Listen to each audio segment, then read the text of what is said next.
Hi, I'm Chris with Sanderson Test Prep, and in this video we're going to take a look at how to solve a question involving Euler's method. So let's take a look at an example, and for this I'm going to try to put the problem to the left of the screen so that we can sort of talk through how we want to set it up. So let me make that small so we have some space to the right.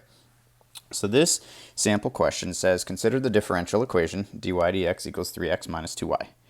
Let y equals g of x be a solution to the differential equation with the initial condition, g of 0 equals k, where k is a constant.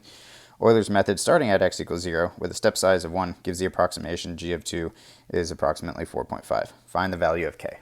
Okay, so there's a lot to unpack in a question like this, but a good habit to get into whenever you're solving questions involving Euler's method is to set it up like this. You're going to have just these three columns here, an x, a y, and then your dy dx. And my personal preference is I like to write in above the dy dx whatever that equation is. So in this case, just as a little reminder, I'll put the 3x minus 2y above that last column. So then we can fill in any initial values or initial conditions that we are given. And in this case, one that we have is the initial condition g of 0 equals k, which means that when x is 0, the value of your function is k. So that's our initial condition. And then the next key point that we want to look at is we want to look at what that step size is.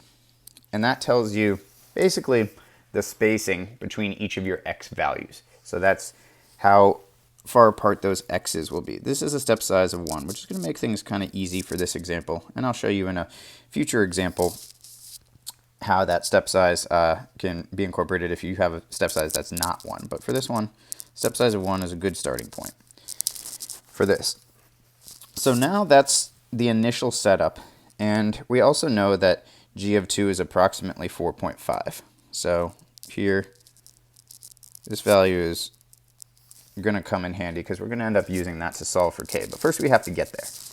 So for the dy dx, we're still going to use this equation here that they give us for the derivative, 3x minus 2y. And even if you have a constant in there, like k in this case, we're still going to plug it in the same way that we would if it were a known numerical value. So here we would have 3 times x, which is 3 times 0, and then minus 2 times k.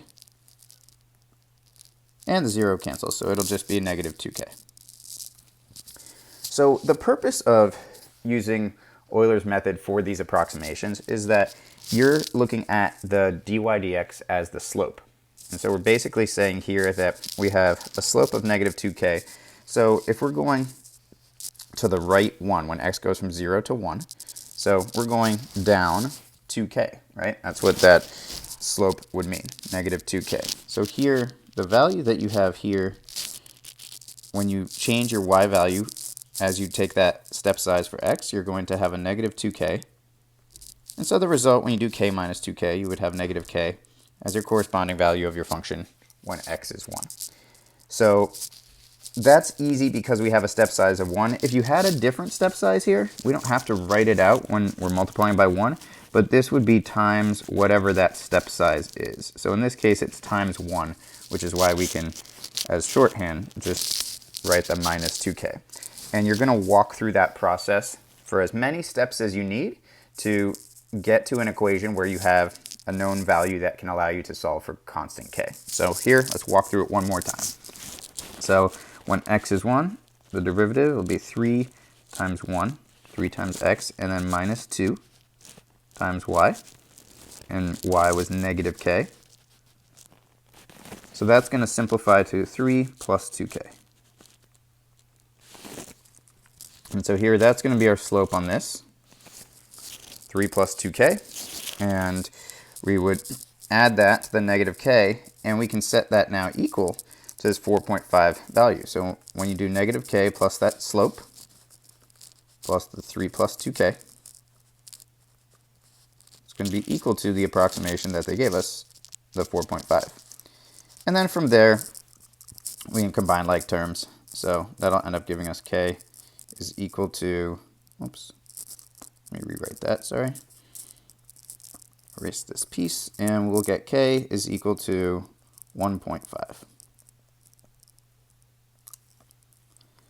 So this is a good example of a question where instead of asking us to find the approximation, which we're often asked, sometimes students get thrown off when they're asked a question where you have to find the value of a constant that's incorporated into Euler's method. And this is a classic example of that question type. For more, please feel free to check out our other videos, and thanks for watching.